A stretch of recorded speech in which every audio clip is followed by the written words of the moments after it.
প্রতিহিংসার রাজনীতি আমরা এই দেশে দেখেছি। আর সবচেয়ে মজার বিষয় হচ্ছে, প্রতিহিংসা যখন ঘটে, আজকে আপনি যা অন্যায় করছেন আপনার উপর এটা 5 গুণ বা 10 গুণ বড় আকারে কিন্তু ফিরে আসবে। ন্যায় বিচার আপনি পাবেন। সকলের খেয়াল থাকার কথা যে বিএনপি চেয়ারপারসনের একটা বাড়ি ছিল সেনানিবাসের মধ্যে বরাদ্দ। তো সেই বাড়িটা বাংলাদেশ আওয়ামী লীগ সরকারের সময় টেকনিক্যালি ওই বাড়ি থেকে উচ্ছেদ করা হয়েছিল বেগম খালেদা জিয়াকে। আর সেই ভিডিও ভাইরাল হয়েছিল, অনেকে দেখেছিলেন।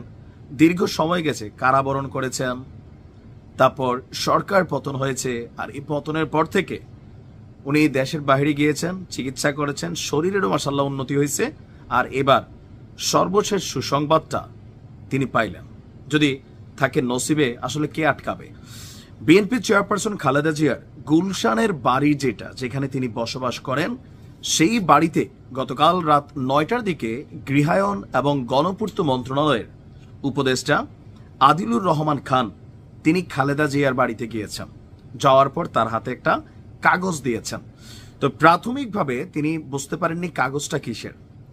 তো পরবর্তী সময় আমরা দেখলাম যে আপনার আমাদের যিনি উপদেষ্টা আছেন গৃহায়ন এবং গণপূর্ত মন্ত্রণালয়ের, তিনি বলছেন যে এটা হচ্ছে গুলশানের এই যে বাড়িটা ফিরোজা, এটার নামজারির কাগজ। আমরা যদি দেখি, ইতিহাস বলছে 1981 সালের 31শে মে রাষ্ট্রপতি থাকা অবস্থায় জিয়াউর রহমানের মৃত্যুর পর তার স্ত্রী খালেদা জিয়াকে রাজধানীর গুলশান এলাকায় 1.5 বিঘা জমির উপর অবস্থিত ওই বাড়িটি বরাদ্দ দেওয়া হয়। বাড়িটি খালেদা জিয়া গুলশানে ফিরোজা নামের যে বাড়িতে থাকেন সেটির কাছেই, মানে এখন যে বাড়িতে আছেন সম্ভবত এটার পাশে আরেকটা বাড়ি। এর বাইরে ঢাকা সেনানিবাসের ভেতরও আরেকটি বাড়ি খালেদা জিয়াকে বরাদ্দ দেওয়া হয়েছিল। আওয়ামী লীগ সরকারের আমলে সেনানিবাসের বাড়িটির বরাদ্দ বাতিল করা হয়। সরকারের সূত্র বলছে গুলশানের বাড়িটি বিএনপি চেয়ারপারসন খালেদা জিয়ার নিয়ন্ত্রণে আছেন, তবে তার নামে নামজারি করা ছিল না। এখানে একটু ব্যস্ত লাগতেছে যে মানে এখন যে বাড়িটা দিছে ফিরোজা, এটাই কোনার নামে নামজারি করছেন নাকি আরেকটা জমি নামজারি করছেন। তবে যাই হোক, এই জায়গাটা ওনার নামে নামজারি ছিল না, আইনি কিছু জটিলতা ছিল। অন্তর্বর্তী সরকার দায়িত্ব নেওয়ার পরে খালেদা জিয়ার নামে বাড়িটি নামজারি করা হয়। তো এতদিন কেন সময় লাগলো? গণপূর্ত মন্ত্রণালয় বলছে খালেদা জিয়ার বাড়ির নামজারির বিষয়টি অনেক আগেই সম্পন্ন করেছিল সরকার।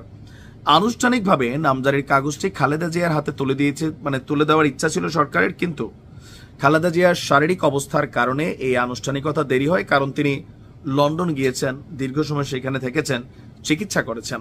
আর চিকিৎসা শেষে তিনি এই মুহূর্তে আবার বাংলাদেশে ফিরে আসছেন।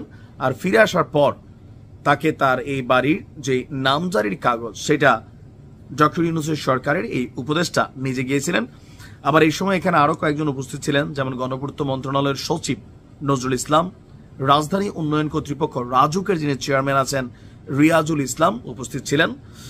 আর ওই সময় আমাদের এটা কি মেকশিওর করছে খালেদা জিয়ার যিনি একান্ত সচিব আছেন ABM আব্দুস সাত্তার, তিনি বলছেন উপদেষ্টা আদিলুর রহমান খান সহ মন্ত্রণালয়ের কর্মকর্তা এসেছিলেন, আধা ঘন্টার মতো ছিলেন। আর বাড়ির নামজারির কাগজের হস্তান্তরের বিষয়ে সেগুলো দিয়ে গেছেন। দেখেন পরিবেশ পরিস্থিতি কিভাবে বদলে যায়। এত এত বাড়ি গাড়ি এক সময় আওয়ামী লীগের ছিল। যে কোনো পরিস্থিতি হোক, যে কোনো, আমার কাছে মাঝে মাঝে মনে হয় আসলে রাজনীতিটা বড় জুয়া খেলা টাইপ নিজের জীবনের সাথে। আপনি ভালো করলেও বিপদে পড়তে হয়, খারাপ করলেও বিপদে পড়তে হয়। আর যারা খারাপ করে তারা ডেফিনেটলি বিপদে পড়ে। তবে যারা ভালো মানুষ বিপদে পড়লেও হয়তো বিপদটা কাইটা যায়। কাউকে ঘরছাড়া করা আপনার জন্য এটা তৈরি হয়ে যাবে। যাই হোক, শেষ বয়সে তিনি মিনিমাম লেভেলের এতটুকু স্বস্তি পেয়েছেন।